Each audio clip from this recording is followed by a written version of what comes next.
on, everybody? Welcome in to the Maize and Blue Reviews. Good afternoon, Michigan football. We're ready to get things underway on this Wednesday, waiting for the start of the college football season. We're here to talk about Michigan with you. It's always great to be with you here. And we've got a few different things today for you to talk about. And one of them, on Monday, I was down in Ann Arbor, and there were 3 Michigan football players available, and I pulled some of what I thought were their better quotes from that session back on Monday, and I'll reveal those to you coming up straight ahead. Also this week, Bruce Feldman from The Athletic put together his very popular freak list, and if you didn't, if you weren't upset, or if you're not continually, or I guess still upset with Bruce Feldman for some things he said about Michigan a couple of years ago. I don't know. I know some people, old grudges die hard, but he puts his list together, and 2 Wolverines were on there. We'll talk about those 2 players and what they have done to land themselves on such a prestigious list. We also have the hype train, and that's where we're going to start out. We're talking about the players that, for me, whether I see it online, whether it's me talking with people, just listening to what Michigan fans have to say, just about the players that are most hyped for this upcoming season, and you just can't get away from it. And we have the hype train 3.0 coming your way. So as always, if you have any points, any questions, anything that's on your mind as a Michigan fan that you want to discuss, go ahead. You fire away. I like that. I mean, I sit around thinking about this would be a good question, or this would be fun topic, but a lot of times it's one person. We have all of you out there, the hundreds, thousands of folks that could jump in here at any time and say something, whether it's about Michigan or it's about the college football season that's rapidly approaching, that we're all excited about and ready to see. And before we even go any further, Bo jumps in. He's the first one, and he's talking about Gio El-Hadi being up 25 pounds, and also that Kripp added a ton of weight as well. The return to the offensive line glory, he has a question mark and says, let's go. Yeah, so could this line be a return to the offensive line glory? I think that's going to be the idea for Michigan. If there's one thing that Michigan wants to get right, and if there's one thing, we could sit here and argue, you could say, no, it was definitely the defense going to a 3-4. Oh, it was, Michigan changing their philosophy in running the ball to control the clock in 2021. The reason for the turnaround and the 3-year run that they had from 21 to 23 that culminated in the national championship, it was the offensive line. And you have a head coach who's a former offensive lineman, and we know that they've named the award after him, the Joe Sharon Moore Award. So, yeah, that's the idea. They've recruited really well, if you follow that, when it comes down to U of M and where they've really made their mark when it comes to recruiting. So, yeah, the idea is to get the best offensive line in the Big Ten, the best offensive line in the country. So that's what they're about. And yet, when I sit here today, I was looking at the Maize and Blue Review of the Dens, the posting board, and someone was asking about what questions you have about the Michigan football team and what's on your mind heading up to the season. And, some people were saying, the only question I have is what's going to be on my menu, for game 1, or what jersey I'm going to wear to this, which are all fun topics and have their own level of seriousness to them. But I look at 2 question marks on each side of the ball. One is quarterback, which we talk about all the time. The other one is left tackle on that offensive line, the most, center or left tackle. whatever, out of the five you want to rank them, but left tackle, historically protecting the blind side, that's the one. They get paid the most money in the NFL. It's important, and the question you could have, I feel like every day that passes by that it's more likely that Bryce Underwood is going to be the starter for the opener. And you could also have a left tackle that is a true freshman as well. Two true freshmen at the two most important positions, arguably. Not arguably quarterback, but left tackle too. Left tackle and a quarterback, which is, you could say that scares you. You could say that excites you. I think to me, it's a mixture of both. When it comes to that, thinking, yeah, wow, big time talent, but man, zero experience there. Woo! So those would be the two. I would add wide receiver in there. They've got 12 wide receivers, and we're going to get to that wide receiver group today, especially one that we're going to get to here straight ahead. And on the defensive side, for me, there's two questions, and that is defensive tackle and corner. And I'm going to address those positions as well today. For defensive tackle, it's pretty easy for anyone that follows football. They watch the NFL draft and they saw Mason Graham get picked in the top 5. They saw Kenneth Grant get picked number 13 by the Dolphins. Both of those guys as defensive tackles for Michigan, and U of M was ranked as the 5th best run defense in the country last year. Those two guys had a lot to do with it. So are they going to be able to hold up against the run? Big question for me. The cornerback position, and one that I'm going to talk about coming up here in a moment as well. But let's get through it. I like the question. I like the point, and it's a good one. That's the way it's done. Good job there, Bo. So the hype train is the BU train, and it all starts with him. We know that. Grab the horn and start playing it when you got. What will your legacy be, do you think? That's not it. You got Bryce Hunt.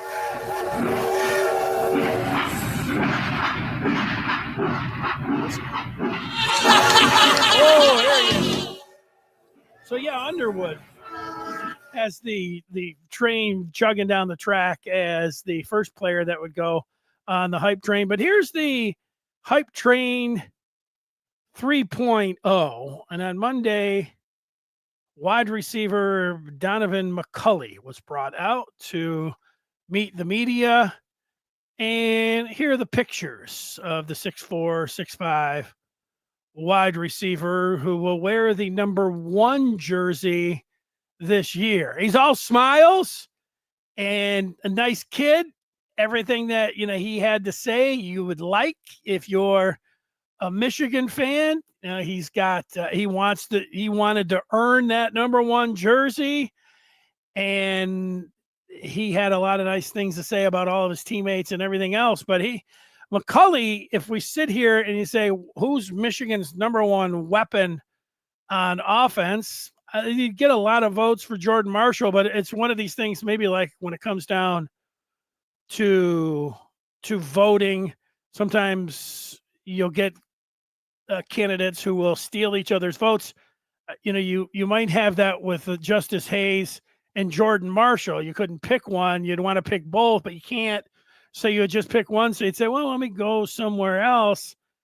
And if there is a clear number 1 go-to wide receiver for Michigan, everyone would agree that it's Donovan McCulley, and yet we have not watched him play a game at Michigan. We watched him play quarterback against Michigan a couple years ago when he was with Indiana. We've seen some film of him playing for the Hoosiers, not when they were good. And then we saw him in the spring game. He wasn't with Bryce Underwood. He was on the other side with Jaden Davis, and he caught a real nice pass. That was a contested pass. The corner was right in his on his hip pocket, but he went up and he was able to snag the ball. And you're like, that's nice. But there's a lot that is expected from McCulley. He is expected to be the number 1 target. and number one playmaker on offense overall when you're taking a look at it. And is that hype real? Now, we all just say, different things when it comes down to, a hot take or even just a different take. If we all just say the same thing, I don't know if that's going to be fun or whatever. But when it came down to who's going to lead Michigan in receptions, you say, Donoven McCulley. Well, that wasn't my pick. My pick for the 20th time this summer was Hogan Hansen. And I picked him thinking that Bryce Underwood's going to be the quarterback. And I watched the spring game with Hoffman getting all of the targets and all the catches from Underwood, knowing that rookie quarterbacks, freshman quarterbacks, they really look for that safety net underneath or a check down or whatever you want to call it. They like the tight end is a first-year quarterback's best friend. And so thinking about Hansen, where he stands in the pecking order and everything else, it was a little bit hot. It was a little bit different. And so that's why I said Hansen will lead Michigan in receptions this year. But McCulley, when it comes to big plays, jump balls, touchdowns, he's the one that you should count on if you're a Michigan fan to lead the way. And with this wide receiver group, last year they were the worst in the country. The quarterbacks were the worst in the country. The offense was the worst in the country.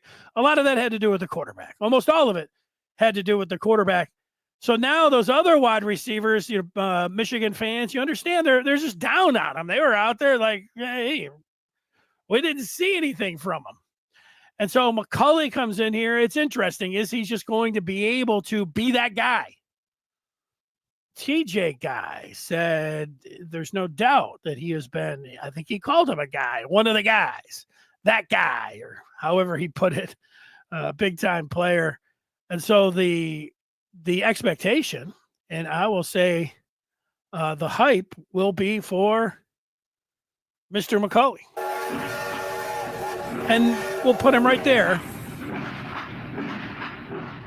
Underwood leading the hype train.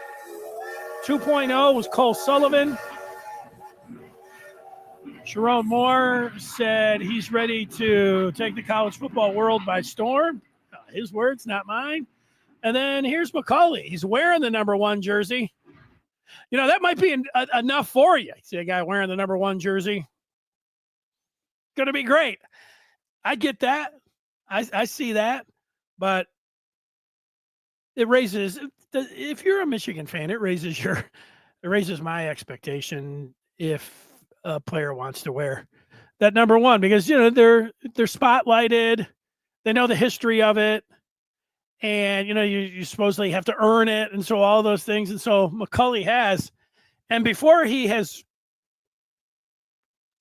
caught a pass in the maize and blue, he has earned the most coveted jersey, and he's going to be wearing it out there, and he is already. And so here now it just adds an extra layer on it. Look, be excited, be confident about Michigan. Michigan could make the college football playoffs this year. They're in with a chance. They're one of those teams. They could win the Big Ten. And so, but you're counting on maybe a true freshman quarterback and left tackle and a wide receiver that's never caught a pass for Michigan yet in his career. Those are 3 big-time positions and 3 big-time things that are going on. But it like we say, it can happen. And I don't know if we say that. Like we say, it's an interesting part. Maybe it's the new college football part of that is because you can hit the transfer portal if you really need a player or 5 or 6 or 7. You go in there and you grab them. Then you can really count on them. There's no doubt that Michigan is really counting on Donoven McCulley out of the transfer portal to be their top pass catcher. And then how they've done in recruiting these last 2 years, that's part. I see a lot of if it's arguing or just, the preseason stuff where you're like, oh, this team, why does everybody think these teams are great and they lost their players and how come not everybody's, just pushing Michigan in there? And a lot of times when it's, Oregon or Ohio State, you say, oh, well, they just recruit so well that you expect them to stay up there. And there's a point to that. Well, the way Michigan here recently, especially these last 2 years, has been recruiting, they've taken it up a notch. So I think there's a little bit of an expectation. There is for me. I was looking at the special teams and how much the special teams should get that boost from the players and aren't going to be able to crack the too deep, that they'll be contributing on special teams. So, there it is. And that's where I'm at with McCulley on the hype train. Yo, let's go through and see what the people are saying to see if see what's on their mind. Scott is predicting the Lloyd Carr Bowl. CJ Carr, his grandson, versus the team that he coached to a national championship and loves, Michigan. Carr versus Underwood. If that's going to be the case, it's going to have to be in the playoffs. Let's just make it the national championship game. I like it, I like the Carr versus Underwood and the championship game. That would be pretty good. Bo wants to put Marlon Klein on the hype train. Said he's going, let's see, he says coaches on Marlon Klein's jock, saying he's going to be the most talented run blocking tight end in America. Well, that's good. He made that freak list. Moose likes Michigan. I don't know if you knew this. He says Marshall's probably not even going to be starting. That's probably going to be Justice Haynes. That would be a surprise to me, Moose, but it wouldn't be shocking. You've got 1A and 1B, so if someone's carrying the mail a little bit better in practice, they haven't really. Do they ever take those guys to the ground? How they determine, getting those guys, Marshall was the guy last year and then Haynes comes in. It could happen. Do I think that what I would like, and I think what would be best for Michigan is it a two-pronged attack? I've seen a lot of predictions of 2,000-yard rushers. I like one great back, but if you've got two very good to great backs and, you can spell one while the other one's in there, thunder and thunder, or thunder and lightning, or whatever it could be. It wasn't that bad when Michigan had Blake Corum and Donovan Edwards. You go to a lot of different ones where they had 1-2 Hassan Haskins and Blake Corum. You could just keep going back and looking at all of the great backs. I know in '97, Michigan did not have a 1,000-yard rusher. They had Anthony Thomas as a true freshman, and they had Clarence Williams, and they had Chris Howard, and they played all three of those. So you could be right. It could be Haynes, but again, that would be a surprise to me, but it wouldn't be a shock, and it wouldn't be a bad. It wouldn't be like, oh man, this is bad news. What that would mean to me is that Haynes, because we've seen Jordan Marshall. We saw him in the ReliaQuest Bowl with 23 carries and what he could do. He got to 100 yards, had a 4.3 average, and he was the MVP of the game. And he showed some burst. He showed some toughness. You liked what you saw from him. So if Haynes has done enough to move in front of him, I would say that that's just nothing but good news for Michigan. So there we go. Scott is kind of with me on Hansen. Mar is saying that he better see me at the New Mexico game. I will be in section 9, row 9. Now, I'm planning on going to the New Mexico game. My plan as it sits here right now, I've been thinking about, I see a lot of people, ooh, what are you excited about? I'm excited about all of it. But I think what I am going to be able to do is watch Ohio State and Texas, and then at 4:30, depart for the big house and try to make it to the press box by 7 o'clock. The game's at 7:30, right? Is that what we're talking about for the opener? Maybe I want to get there even a little bit earlier. Now, Mar, there will be one of these home games that I will want. I don't know where people tailgate, but if there is anyone that's watching or listening to this that always tailgates, they know that they tailgate at the golf course. I love tailgating everywhere around Michigan Stadium. The golf course is great. The golf course is great, and one of these times, and somebody on here, of course, there could be rain, and that would ruin our plans. But I love bocce ball at the big house during a tailgate for a Michigan game. So we'll have to make that arrangement right out back at the clubhouse at a certain time. If there was not a game like Ohio State and Texas, then I would have it arranged for the opener, but that's going to be a little bit too small of a window for me. I'm going to need a bigger window than that, knowing that I'm going to be watching that game. So we'll keep you up to speed on that. But I like you calling me out for it. Scott, Hogan's Heroes. Scott, you're probably around my age. That's been a while. Some people would not know about the show Hogan's Heroes. That was a great show. You might know about, who was the old guy there? Sergeant Schultz. They would always trick him. And then, what was it? I see nothing. I know nothing. Was that his line? I think he always said that. He had that one.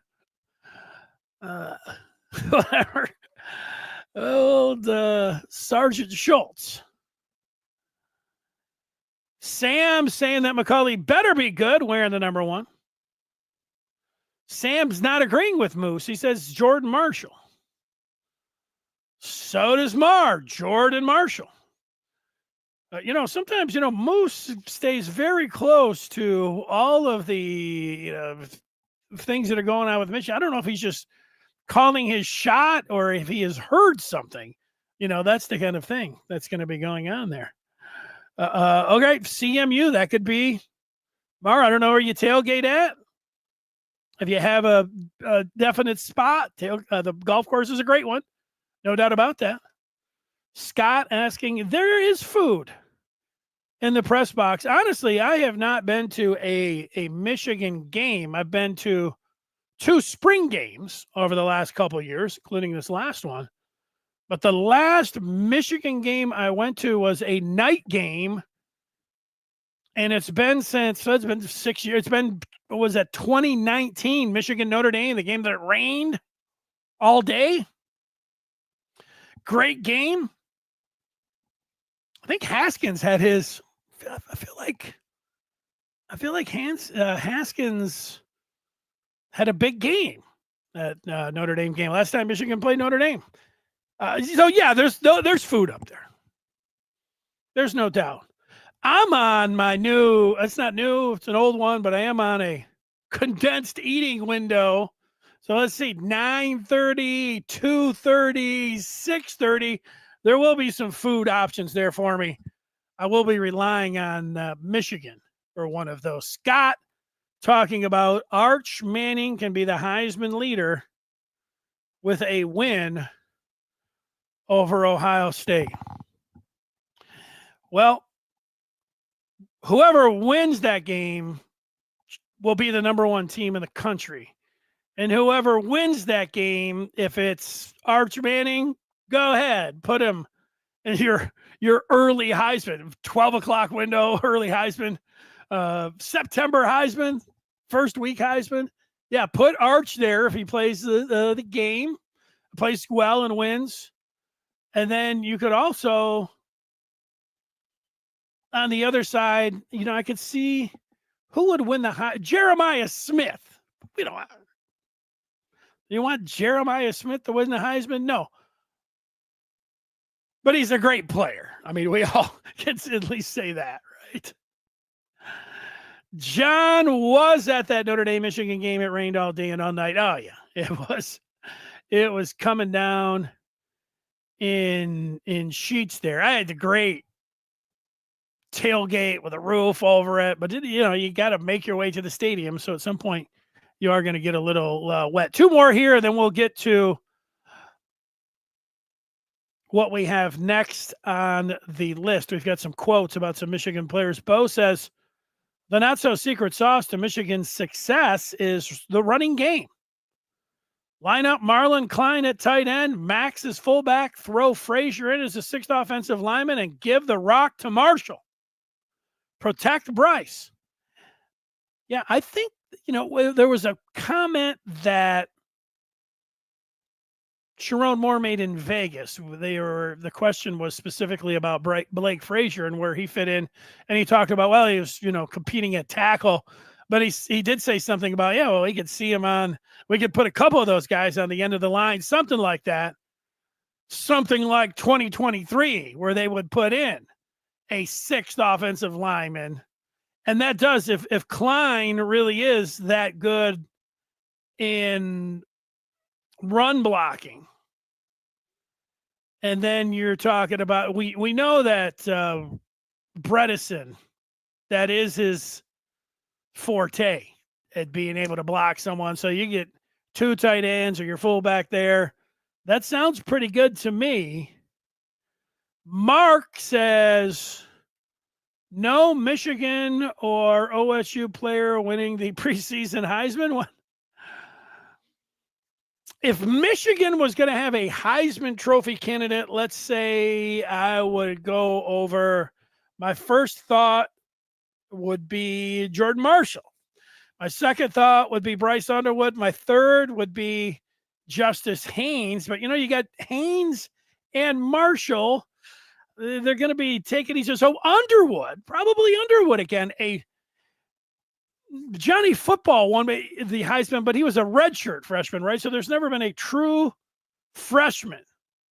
Could you imagine a true freshman winning a Heisman Trophy? It would be, it'd be nice, no doubt. And when Underwood said, his plan was to win multiple Heismans and an Addy, he would be on track. I think if he's going to win the Heisman, Michigan's going to have a great year and make the playoffs. Who knows? Maybe he'll fulfill the Natty and Heisman in his first year. A little bit. This is that time. Mark, wanting to know if there's any concerns about conditioning.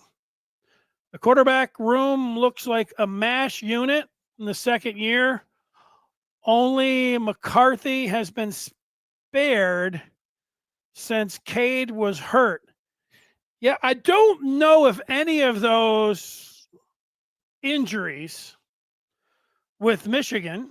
So what are we talking about? You had Davis Warren, who got hurt on a tackle in the ReliaQuest Bowl, right? So, and that had nothing to do with conditioning.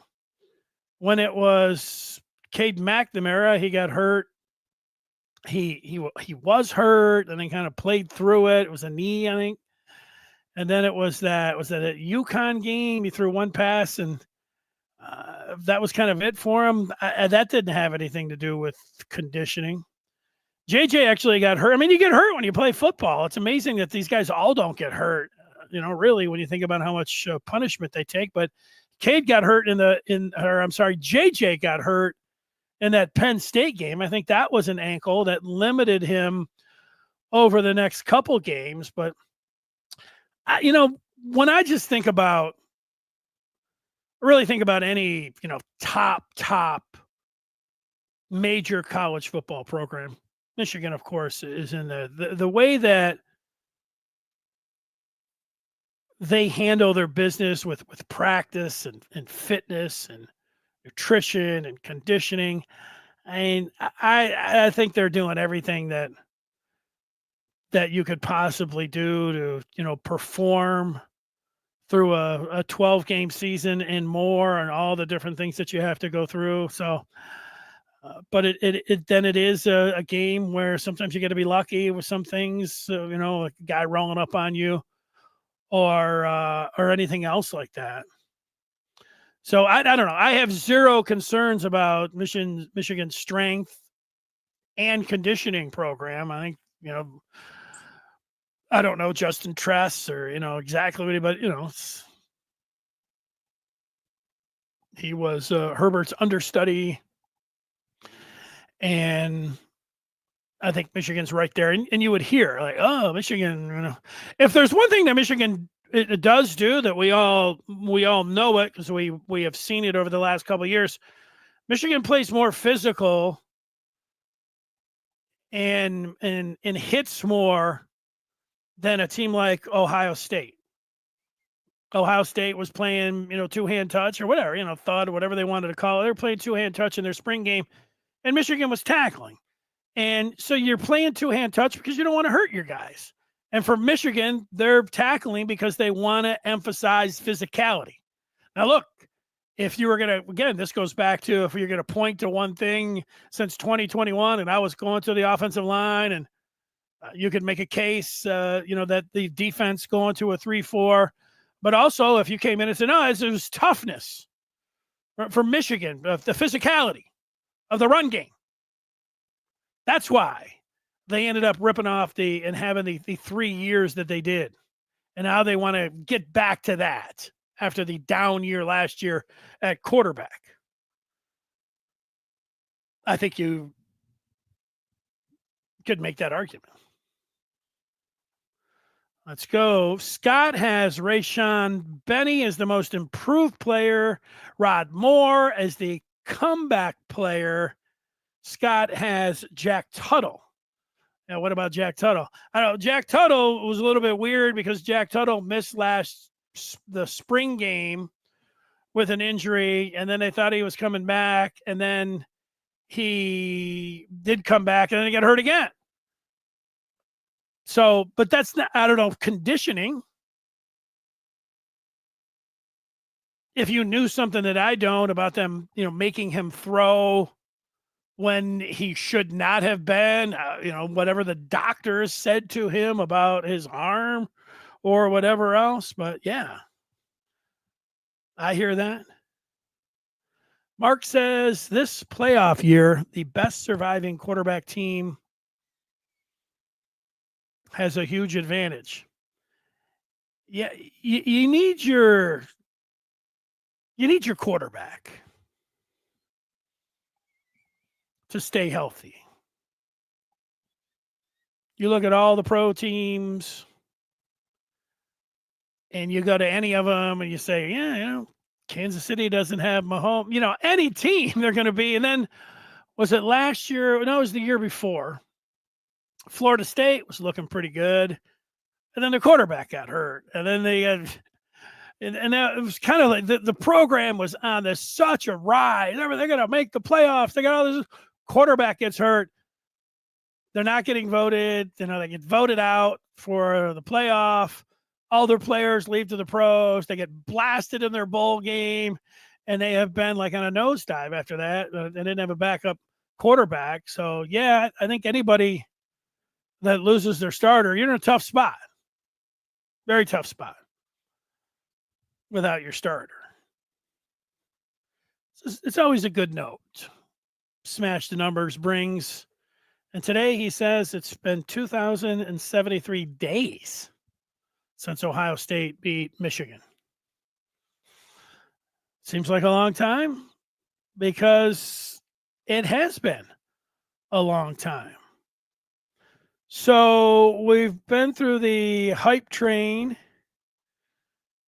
Let's see what else that we have. Did I put those player quotes in there? Let me see if I have them or not. I do. So Monday, you had Gio El-Hadi, Donoven McCulley, and TJ Guy. They were all brought in front of the media. And I took some of what I thought were the top things that each of these guys had to say. They said a lot. El-Hadi was talking about Andrew Babalola. And he said, quote, he's going to be a superstar. Look, you talk in favorable terms about your teammates. And these guys were hyping up all of their teammates. This guy looks good. This guy's great. We're great. Everybody's doing great. I really like the team and everything. But, so you get a lot of that. Everybody loves everyone. But, how many guys are saying this guy's going to be a superstar? I thought El-Hadi saying this about Babalola was stood out to me. Link was someone who played right tackle in 11 games and then played left tackle during the bowl game. But Gio El-Hadi was the right guard for all 12 games last year. So 11 games, he started next to Link, right guard, right tackle. And now both of those guys are over on the left side. So if Link, how much, you say it's a chain, the offensive line working together, who's working the best together, the familiarity with the guys next to you and everything else. El-Hadi and Link, they do have that comfort of playing next to each other, lining up in the huddle, lining up on the line on the right side. Now they're on the left. I don't know how much that's worth. If it's worth something, probably the experience is worth something. And yet you've got Babalola, who's this ultra uber talented, smart as a whip freshman who could be the starter from game one, and El-Hadi predicting that he is going to be a superstar. So I'd like to hear that. Now, Donovan McCulley was talking about all of the wide receivers, and he was asked about the freshmen. And I remember him saying Browder. He said, no, Browder's a little bit bigger than he is. I think they're both listed at 6'5". I have a sheet here where I could look that up. Browder is listed at 6'5", and McCulley is listed at 6'5", but he said that Browder was taller than him, so maybe 6'4" 3/4 when it comes down to McCulley as opposed to Browder. But he also said when he came down to Browder, he said, hey, he's as good as he can be, as good as anyone if he stays aggressive. So he kind of put a qualifier on there. So you got to keep the aggressiveness up from the true freshman. If you're Browder, according to McCulley, when he was asked about Jacob Washington, who was not in for spring, but then he came up, he talked about his speed and that it was pretty obvious. And, he has to work on some things. Paraphrasing, but there was also some qualifiers when he came to Washington. When he talked about Andrew Marsh, there was no qualifiers. He just said that he's never seen a freshman move as fluid and smooth as Marsh. And for what that's worth, it's worth some preseason hype. Marsh, who we saw the spring game, running some routes, fluid and smooth. Those are nice things to hear when someone's talking about you as a receiver. Hey, you'd like to hear it. Boy, he's got the greatest hands I've ever seen. Just never drops anything. He's in and out of his breaks like nobody I've ever seen. He's as fluid and smooth as any freshman as McCulley has ever seen. I put that in the back of my mind as a positive on those three freshmen when it comes down to it. And then you had the freak list, which you're going to get to in a moment. But TJ Guy was asked about his two German teammates, Marlon Klein and then Manuel Bagel. And here's what he had to say about Bagel landing on that freak list. Quote, Manny's like 300 some pounds, but moves like a 240 pound guy. Crazy athletic for sure, fast, big, and strong. Nice quotes. And, you're talking about the defensive tackles. Let's go to, do we have Bagel? There he is. So Bagel's 62 on the freak list. He's 315 pounds, but moves like a linebacker. Justin Tress, the strength coach, says he has rare traits in both movement and strength and power. Rare traits in both movement, strength, and power. You know, he was talking about his, was he talking about his hip? And I know he's talking about his ankle mobility, whatever he does when he's squatting. Now, when I squat, I don't put a barbell on my back anymore. I might have some, I just do some air squats. I can tell you, you get down to a certain point when you're squatting and you just can't go down any further. But then you look at some people that are, I say, in shape. Man, the depth that they can get on the squats. And that was pointed out by Tress and what he was saying about Bagel. Apparently, this guy can just put a bunch of wheels on the Olympic bar, and he can basically take that thing down to the ground and then pop it right back up. 315 and moves like a linebacker. Tough to find some playing time when you think about there's easily, you know, there's 4 defensive tackles, everyone at 2 just at his position. So it's going to be tough for him to crack that too deep. But he's also someone, when you think about David Polly, and Manuel Bagel, maybe these guys would be needed in a pinch if there's any kind of, injury or something like that where they could get in there. Something to think about. Well, Bagel makes the freak list. Now, Klein has made this freak list before, and I was expecting even more from Klein last year. I just really didn't see it. Loveland was, a one-man show, really, when it came down to tight end. But Klein's moved up to number 35 on this list. I don't know if these numbers mean anything to you. A 6.893 cone, 6.893 cone. It's tough to say. 4.25 shuttle. Both of those numbers were better than what Colston Loveland put out. And in fact, both of those numbers, the 6.893 cone and the 4.25 shuttle, both of those numbers were better than any other tight end at the NFL Combine this year. So this speaks specifically to being freaky fast, freaky athletic. Now I want to sub. No, when you do a 3 cone, it's not everything, but being able to move in at your size and being able to shuttle around that 3 cone is very impressive. And it's the same thing when you're talking about being able to shuttle through. Now, blocking, catching the ball, those other things, but physical traits, freaky traits are good things to have. Putting together the other stuff comes along with it. You want all of that. So yeah, exciting for those guys in thinking about it. And again, when I look at the question marks for this team, I like this team. I think this team can make, they've got all the answers on paper.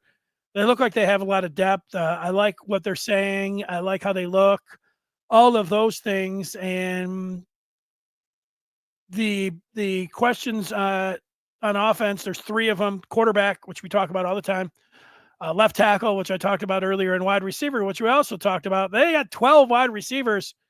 McCulley, and then on the next 11, can you find 2 or 3? I think they can. And they're really spaced out when you think about Charleston and Peyton O'Leary and Anthony Simpson, who comes in from UMass. Those guys, have played football. And then you start getting to the younger guy between Moore and Morgan. You'd think, hey, one of those guys should be a decent number 2. Now, number 2, number 3, probably those would be the guys, the M's. But Amarian Stewart, Channing Goodwin, you just keep going down. And then you have the 3 true freshmen from this year. It's a lot of wideouts. Get 2 or 3 that can be out there. And on the defensive side, defensive tackle.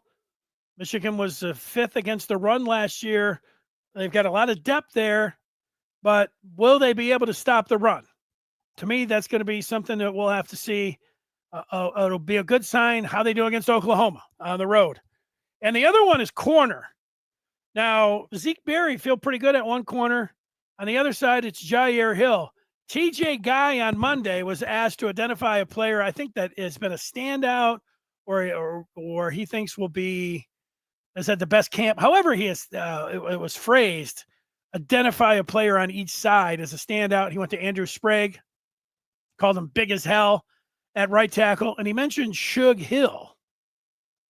Shug Hill at corner, and that's great to hear. It's not they're all set. It's good to hear that Jair Hill, who was in there last year, and then I don't know, he got beat on some double moves. I don't know what if there was an incident or something, or that got him in the doghouse for a game or two, and then he was back in there, not in the doghouse, back on the team and back playing in there. But it's good to hear that he's singled out by one of his teammates as someone who's been a standout, because to me, the corner position is one of the questions for this Michigan football team. So that's what I have for you. I'll answer some questions in the remaining minutes. Mark is talking about a big run stiffing, which I like, big run stuffing defensive tackle who can pressure up the middle is an essential part of a championship. 30-1 odds against the Natty is a good value bet, at least a 10 to 20% chance. Underwood is elite for the playoffs. Yeah, when you just talk about winning a national championship, 30-1 odds. I have found that while I like gambling, the gambles on the season long, just winning it, just winning a championship, maybe it's because you have to wait so long, but I don't really like betting that way. But I agree with you. It is good odds. You want to run stiffing tackler, defensive tackle who can also put some pressure up the middle. Yeah, you want Mason Graham. That's what you want. You want Mason Graham. I mentioned Simpson. McCulley said that he's got some quicks off the line. Mark, talking about Graham and Grant, really delivered. Maybe McCarthy, but a run game was a huge piece. Yeah, in 23, there were a lot of guys that delivered. I mean, you could really go up and down the roster on guys who delivered. I mean, the Josh Wallace at corner, Rod Moore at safety, Mike Sainristil. I mean, can we just go down the list and talk about they all delivered? I mean, that's what happens when you win a national championship. Guys deliver. No Peppers or Bush. If he moves like a linebacker, he'll play every down. He's not gassed. I don't know who we're talking about here. Proven on the field. Faster than Loveland, yet only 62. Yeah, I wouldn't say only 62. I didn't study the other players on that list, but the getting on that list for someone who's not a household name at all is pretty impressive. And I don't know if he was faster in the cone and the shuttle. I don't know about a 40 time when it comes down to it. But that's it. It's nice to, the things that he is able to do to be able to, have some of those, traits and be able to put it together. That would be nice. I don't even know at tight end, the Michigan's got a lot of competition just at tight end. So would he be able to put that all together this year? Maybe, when it comes down to that. Let's see. Got a couple more on the feedback. Mark says a Aaron Donald Matt Stafford combo would be championship material. Yeah, one of the great defensive tackles of all time, the retired Aaron Donald, and then Stafford. I hope Stafford has his back's feeling okay. McCulley, Simpson, and one of the young receivers. Tight ends will play a huge role. At least 3 of them will play a lot. Scott, I guess identifying who his playmakers at receiver are going to be. I don't know. Simpson? Are you ready to say Simpson? Throwing his name in there? That's it. Rico says he thought Klein had more eligibility than he actually does. Well, he is a senior out of the 22 class. So 22, 23, 24, 25, 26. He probably got a red shirt in there. I think he could play another year out of that. Rashad, show me on the field with production. All that stuff doesn't mean much if it's not manifested in gameplay. Well, there's no doubt. I mean, this is it. Rashad, we got to wait for the season. All of this. It's great hearing your teammates. It's great hearing the players talk about their teammates in glowing terms. It's great hearing the coaches talk about the players and how well they're performing and how close-knit of a team they are and how camp is going really well and how practice and how this guy, wow, watch out. And, Underwood's wowing everybody. I mean, all those things are great, but then it all gets thrown out of the window. And then we'll watch the opener and, Michigan's close to a 40-point favorite. And so everybody's going to look great. They should look great in the opener against New Mexico. That should just be a fun party time. Woo!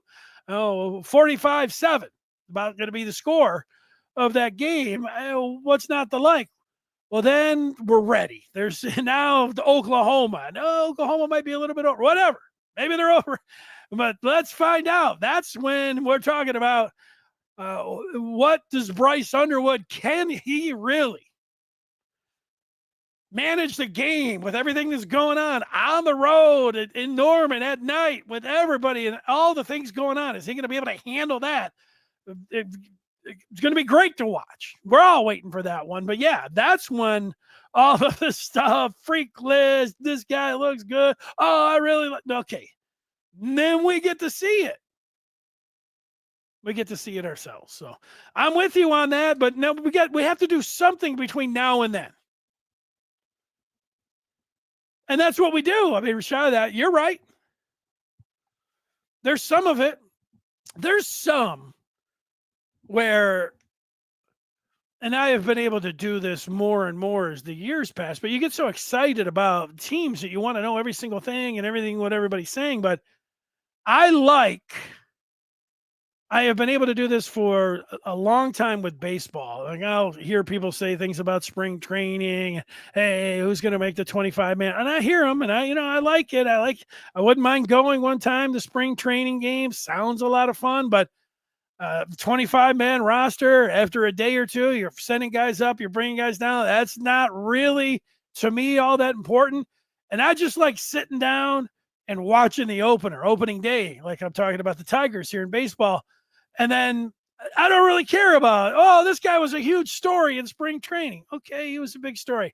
Let's see what happens. A guy could hit 500 in spring training. If he goes 0 for 4 in the opener, who cares? Hockey and basketball are kind of the same things. I mean, I had to go to a lot of preseason Pistons and Red Wings games when I worked in Detroit. And honestly, he's just sitting there and there's not a lot going on. Let's wait for the opener to see what happens. But, there's a lot of people that have to do their jobs. And I see it with the Lions. I was reading a story today, and they got their next exhibition game coming up on Friday. And, all about backup quarterback. And then it's about how their third receiver, the draft to Slaw, how he'll do. I get that. But a lot of the other ones, like who's the fourth corner and who's, the fifth linebacker and, backup. I don't know, that really is not doing it for me. Let's watch the opener. And a little bit like that with Michigan. I like hearing about it. This is the one team that I am getting and I'm going to follow to the end of the earth and everything that's, anybody's saying about them and everything else. But a lot of it, as soon as we get there, it just goes out the window. And then we want to see it and what happens on game day. So that's it. Right. Let's do it. All right. Mark with a word on baseball, 2 aces, a decent third starter and a closer, and home runs needed for World Series. Now, this is nice, having 2 aces. 2 aces. I remember when the Schilling and the big unit, I mean, there are some teams that have had 2 aces, but a lot of times, you don't have 2 aces. I would say an ace and timely hitting. Not necessarily home runs. Timely hitting, but we can sit around. And who did I say? Did I say somebody else besides Arizona? When I said Seattle? I might have. Scott, New Mexico will open things up versus Michigan. Yeah, Scott. I mean, that game's going to be 45. If that game's, if they're all right, I'm opening things up. If we might be, we say everything's out the window. If that game's not 45-7, we're going to have a lot of people sitting around thinking a lot of different things about the upcoming season. If New Mexico's opening things up against Michigan, woo! Surprised to see Oklahoma wasn't ranked in the coaches poll. Better for us if they were. Yeah, I don't know. I mean, so they would be thinking that they were all of this and all of that if they were in the coaches poll. So they might be a little bit too, even though everybody says preseason polls don't mean anything, it's absolutely meaningless. So you can look at this 2 ways. Those players go like, man, you guys aren't even ranked. They go out there and beat Michigan, that put themselves probably in the top 25. So I don't know. I mean, I don't think that would have been better for Michigan if they were ranked. I see that other side. Verlander and Scherzer, yes, 2 aces. And the Tigers did not win the World Series. That's why a lot of times people go back to 2013 and say, 2012, why? How could they not do it? They had 2 aces, 3 other star pitchers, home runs, Triple Crown winners. Yeah.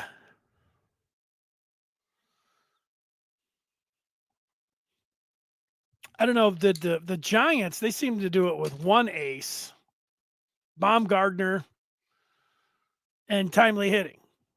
That would be my, because I don't remember who they're. Yeah, I do. Was it Lincecum? Was he an ace? Nah. Make an argument for it, I guess. All right, that's going to do it for this particular show. We'll be back coming up on Friday. I'll talk to Phil Steele tomorrow, and we'll share some of that interview with you coming up on Friday, where he puts Michigan and it has everything ranked. And so that'll be fun. And we'll talk with you. That's coming your way on Friday. Have a great day. We'll see you over on the Maize and Blue Review. Join up on 3 Rivals.